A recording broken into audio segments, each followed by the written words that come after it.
माँ सरस्वती की वंदना करते हुए श्री गुरु चरणों में नमन।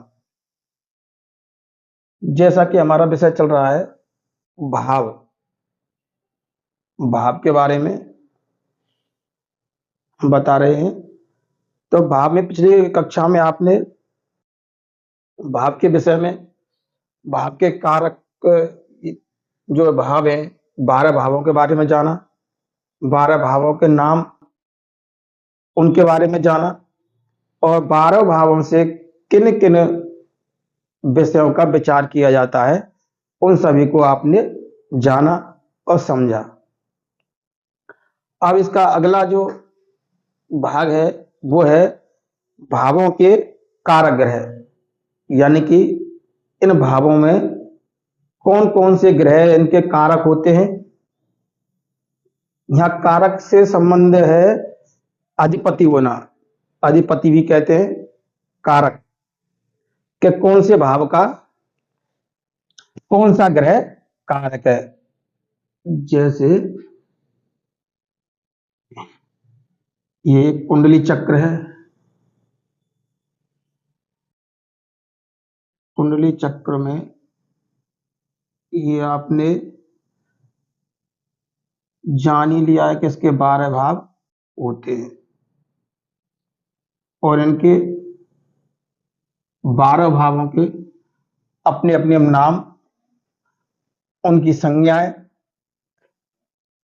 और इन भावों से कौन कौन से भाव से क्या विचार किया जाता है ये हम आपको गत कक्षाओं में बता चुके हैं। अब भाव के कारक ग्रह यानी कि किसी घर का कौन मालिक है, कौन उसका अधिपति है, ये चीज आज हम इसके माध्यम से, कुंडली के माध्यम से आपको बताने का प्रयास करेंगे। ये तो आपको पता ही है कि ये 12 भाव, 12 भावों की संज्ञाएं और इन 12 भावों के नाम ये सब फिक्स है। 6, 7, 8, 9, 10, 11 और 12 इनके नाम, स्थान, संज्ञाएं सारी फिक्स हैं। तो उसी हिसाब से प्रथम भाव, इस घर का अधिपति कौन है, यानी इस घर का मालिक कौन है, इस घर का कौन है। इसी प्रकार सारे 12 भावों के अधिपति यानी कारक ग्रह, इनको कौन कौन रिप्रेजेंट करते हैं, इन ग्रहों को, इन भावों को कौन कौन से ग्रह रिप्रेजेंट करते हैं, वो आज आपको समझाने का प्रयास करेंगे। तो जैसा कि हमने यहाँ कुछ सूत्र लिख दिए हैं इसके, प्रथम भाव ये होता है प्रथम भाव। तो प्रथम भाव इसको क्या है, लगन भी कहते हैं और तनु भाव भी बोला जाता है। ये आपने गत कक्षा में सीख लिया था। तो इस प्रथम भाव, इसका कारक ग्रह कौन है, इसका जो मालिक है इस घर का वह है सूर्य। सूर्य भगवान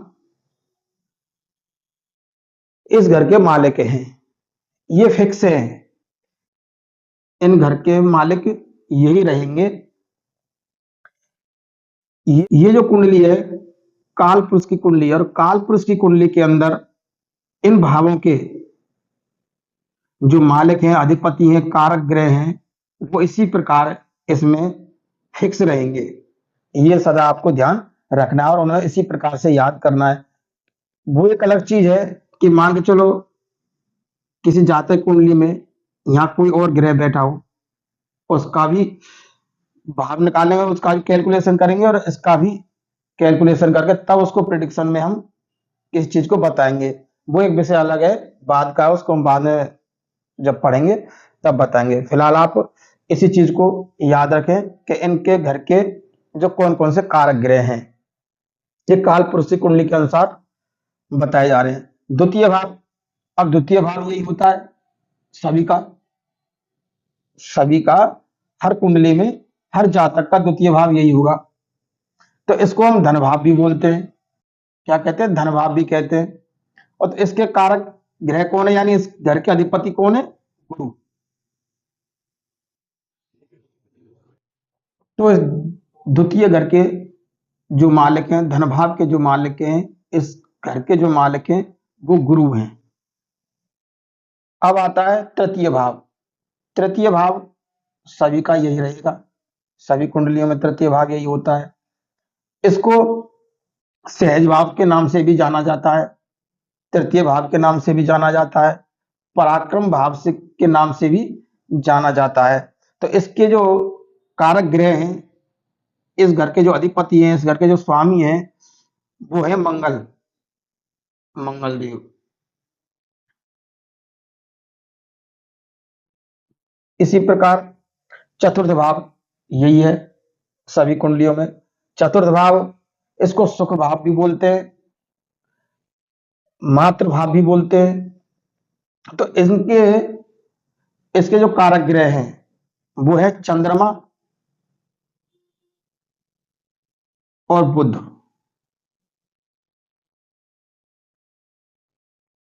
बुध इस घर के दो ग्रह मालिक हैं, चंद्रमा और बुध। अब उसके बाद में आता है पंचम हाउस, यानी कि पांचवा घर। पांचवें भाव का मालिक कौन है, इसको पुत्र भाव भी बोलते हैं। तो इसका मालिक है गुरु, इस घर का कारक ग्रह है गुरु।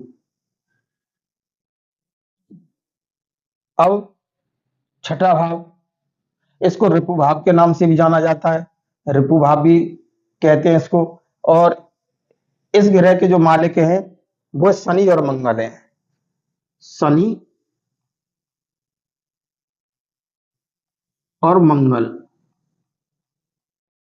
ये दो ग्रह इस भाव के मालिक हैं। अब ये सप्तम भाव, सभी की कुंडली में सप्तम भाव यही होगा। और सप्तम भाव को जाया भाव के नाम से भी, पत्नी भाव के भी नाम से भी, और दारा नाम से भी जाना जाता है। इस भाव के जो मालिक हैं वो आपके होंगे शुक्र भगवान। शुक्र देव जो है ये दैत्यों के गुरु हैं। और गुरु जो गुरुदेव हैं, बृहस्पति महाराज हैं, वो देवों के गुरु हैं। तो सप्तम घर के मालिक कौन है, शुक्र। उसके बाद में आता अष्टम भाव। अष्टम भाव इसको मृत्यु भाव, निधन भाव के नाम से भी जाना जाता है। और इसके जो कारक ग्रह हैं वो होंगे शनिदेव। शनिदेव इस घर के मालिक हैं। अब आता नवम भाव, सभी की कुंडली में नवम भाव यही होगा। अब नवम भाव को धर्म भाव के नाम से भी जाना जाता है, क्योंकि हमारे धर्म कर्म का भाव माना जाता है। तो इनके जो मालिक हैं इस घर के, या इसके जो कारक ग्रह हैं वो है सूर्य और गुरु भगवान, गुरुदेव। सूर्य और गुरु, ये दो ग्रह इस घर के मालिक हैं। अब आता है दसम भाव। दसम भाव यही होता है। अब दसम भाव इसको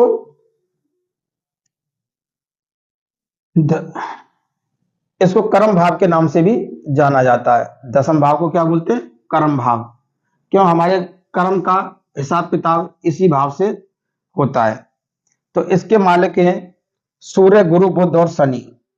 सूर्य, गुरु, बुध और शनि। इस घर के चार मालिक हैं। चार मालिकों का अधिकार इस घर पर होता है।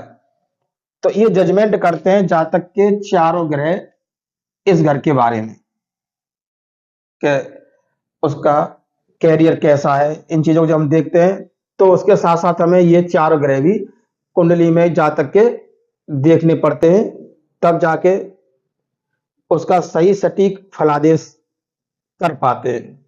उसके बाद में एकादश भाव, एकादश भाव यही होता है कुंडली का, इसको लाभ भाव भी कहते हैं।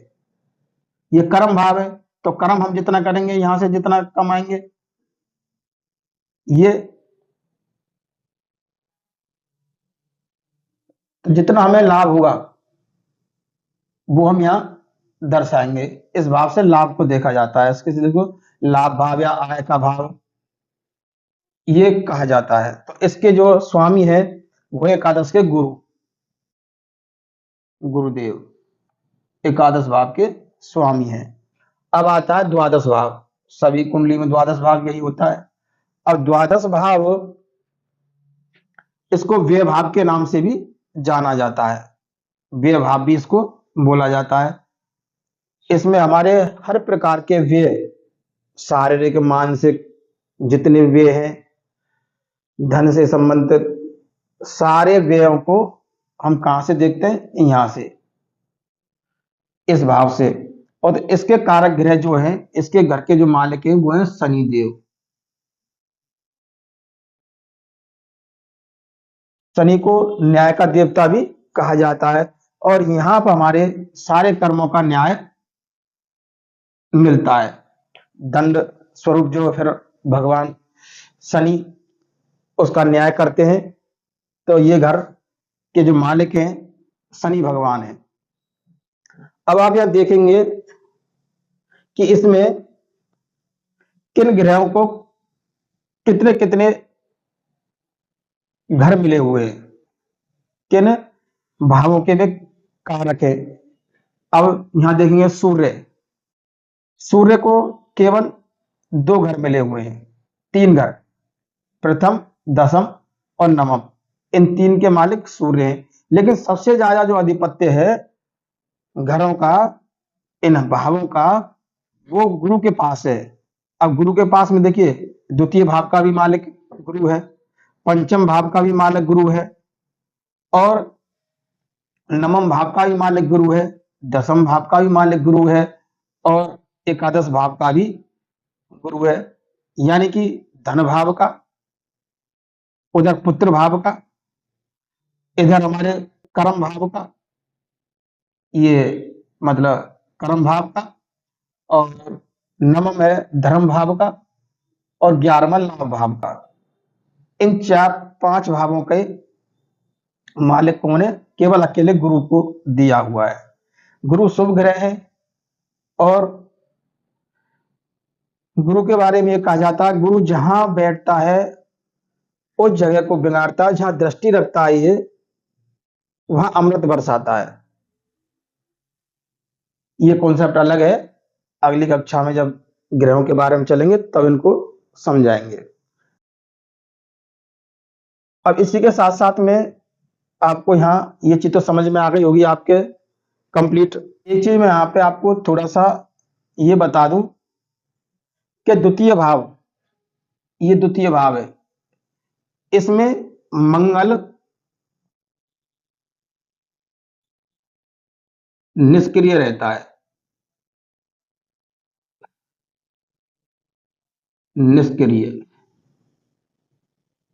यानी कि द्वितीय भाव में यहां पर बैठा हुआ मंगल निष्क्रिय होता है। ऐसे ही चतुर्थ भाव में, चतुर्थ भाव में बुध, यहां चतुर्थ भाव में जो बुध बैठा हुआ वो निष्क्रिय होता है। इसमें ये एक अलग से मैं आपको जानकारी दे रहा हूं, यहां पर चतुर्थ भाव में बैठा हुआ बुध निष्क्रिय होता है। ये नहीं कि इसका मालिक तो बुध है, लेकिन यहां बैठा हुआ ग्रह जो आएगा वो बुध निष्क्रिय होता है। और पंचम में, पंचम पुत्र भाव में, पुत्र भाव में गुरु निष्क्रिय फल देता है। पंचम भाव का गुरु निष्क्रिय फल देता है। इसी प्रकार के भाव में, इस भाव में शुक्र, शुक्र, और सप्तम भाव में शनि,